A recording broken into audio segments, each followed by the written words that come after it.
Hello everyone, welcome to my channel Rishu's kitchen and health. అందరూ ఎలా ఉన్నారండి?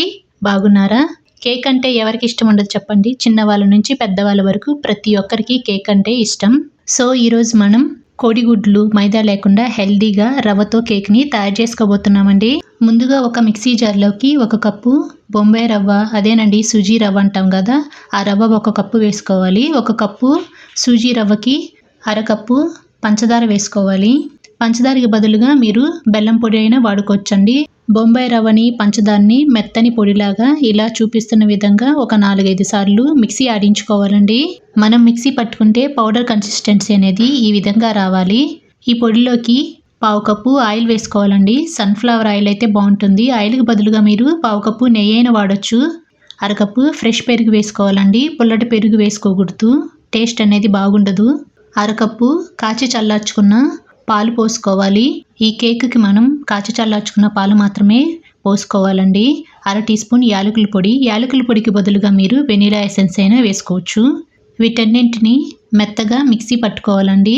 పిండి కన్సిస్టెన్సీ అనేది ఈ విధంగా రావాలి. కొంచెం సాఫ్ట్గా, లైట్గా థిక్గా రావాలి.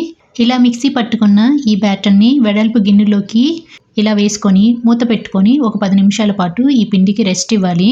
అంతలోపు మనం ఒక కుక్కర్ని రెడీ చేసుకొని దానికి ఇలా సైడ్స్ గ్యాస్కెట్ వస్తుంది కదా, ఆ గ్యాస్కెట్ని రిమూవ్ చేసి పక్కన పెట్టుకోవాలి.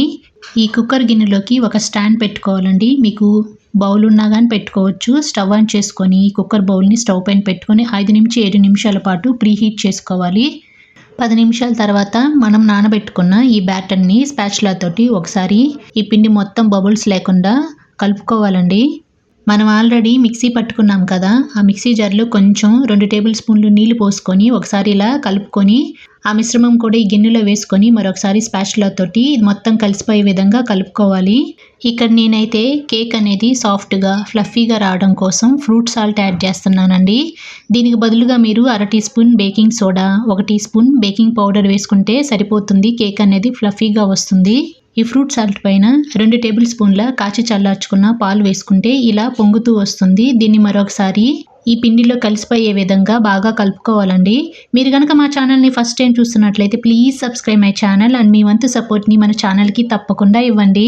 ఒక 2 నిమిషాల పాటు ఈ ఫ్రూట్ సాల్ట్ని బాగా కలుపుకోవాలండి. ఈ బ్యాటర్లో కలిసిపోయే విధంగా ఇలా కలుపుకున్న తర్వాత ఒక వెడల్పు మందంగా ఉండే ఏదైనా కేక్ టిన్ తీసుకోండి, లేకపోతే గిన్నె అయినా తీసుకోండి. దాంట్లోకి 1 టేబుల్ స్పూన్ నెయ్యి కానీ ఆయిల్ కానీ వేసుకొని ఈ కేక్ టిన్ మొత్తానికి ఇలా స్ప్రెడ్ చేసుకున్న తర్వాత గోధుమ పిండితోటి ఇలా పైపైన చల్లుకొని ఒకసారి ట్యాప్ చేసుకొని మనం రెడీ చేసి పెట్టుకున్న కేక్ బ్యాటర్ని దీంట్లో పోసుకొని మరొకసారి ట్యాప్ చేసుకోవాలండి, బబుల్స్ అనేవి లేకుండా. తర్వాత మనకు నచ్చిన డ్రై ఫ్రూట్స్, మీకు నచ్చినవి ట్యూటీ ఫ్రూటీ కానీ ఏదైనా మీకు నచ్చిన వాటితోటి గార్నిష్ చేసుకోవచ్చండి. ఇక్కడ నేనైతే ఎండు ద్రాక్ష, జీడిపప్పు, బాదం పలుకులతోటి ఇలా గార్నిష్ చేసుకున్నాను. దీన్ని పక్కన పెట్టుకొని ఆల్రెడీ మనం ప్రీహీట్ చేసుకున్నాం కదా, ఆ స్టాండ్ పైన ఈ కేక్ టిన్ పెట్టుకొని మూత పెట్టుకొని మంటని మీడియంలో పెట్టుకొని 35 నుంచి 40 నిమిషాల వరకు ఇలా బేక్ చేసుకోవాలండి. తర్వాత ఇలా ఒక టూత్ పిక్ తోటి చెక్ చేసుకోవాలి. దానికి ఏమి అంటుకోకుండా ఉంటే మనకి కేక్ అనేది పర్ఫెక్ట్గా బేక్ అయినట్లు. లేకపోతే మరొక 5 నిమిషాల పాటు బేక్ చేసుకొని స్టవ్ ఆఫ్ చేసుకొని ఒక 5 నిమిషాల పాటు చల్లార్చుకున్న తర్వాత ఒక నైఫ్ తోటి ఇలా ఎడ్జెస్ని స్క్రేప్ చేసుకొని ఒక ప్లేట్ ఇలా బోర్లించి కేక్ని తీసుకోవడమే.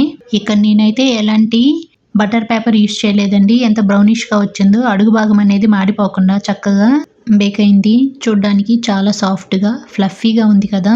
ఇప్పుడు మనకి ఎంతో టేస్టీగా సాఫ్ట్గా ఎమ్మీగా ఉండే ఎగ్లెస్ రవ్వ కేక్ రెడీ అయినట్లే. ఒక నైఫ్ తోటి దీన్ని చిన్న చిన్న పీసెస్గా కట్ చేసుకొని సర్వ్ చేసుకోవడమేనండి. కేక్ తినాలనిపించినప్పుడు, అలాగే ఎగ్ని ఇష్టపడని వారు ఇలా ఎగ్లెస్ రవ్వ కేక్ ట్రై చేయండి. పిల్లల నుంచి పెద్దవాళ్ళ వరకు ఎంతో ఇష్టంగా తింటారు. అంతేనండి. మా వీడియో కనుక మీకు నచ్చినట్లయితే లైక్ చేయండి, మీ ఫ్రెండ్స్కి రిలేటివ్స్కి షేర్ చేయండి, కామెంట్ చేయండి, సబ్స్క్రైబ్ చేయండి. Thanks for watching.